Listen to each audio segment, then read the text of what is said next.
আসসালামু আলাইকুম। আজকে আপনারা দেখাইবো আমার পেয়ারা গাছ, আমার সাত বাগানের পেয়ারা। ওই দেখো আপনারা, ওরা গার্ডেনও পেয়ারা ধরছে। মাশাআল্লাহ, খুব সুন্দর সুন্দর পেয়ারা হয়েছে। এগুলো এখন পরিপক্ক হয়ে গেছে। ওই দেখো একটা পরিপক্ক হয়ে গেছে। আসলে পেয়ারা আধা কাঁচা খাইতে ভালো লাগে। ওই দেখো মাশাআল্লাহ, আর একটা আছে, এটা বেশি পরিপক্ক হয়েছে না। ওই দেখো মাশাআল্লাহ, এটা খুব সুন্দর হয়েছে। খাটি লিমু, বিসমিল্লাহির রহমানির রহিম। ওই দেখো আইতানি আপনারা খাইলে ওয়ারটা খাটি হই দরকার। ওয়ার একটা আছে, ওয়ার চারটা।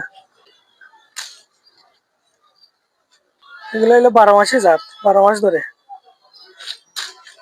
ও দৌকা মাশাআল্লাহ, খুব সুন্দর সুন্দর দৌকা। আর একটা আছে গাছের পেয়ারা, মাশাআল্লাহ খুব সুন্দর সুন্দর হয়েছে। এগুলা আধা কাঁচা, থাকলে এগুলা লরম হয়ে যায়, খাইতে অতটা ভালো লাগে না। পেয়ারা ফল ভালো থাকা। আসসালামু আলাইকুম।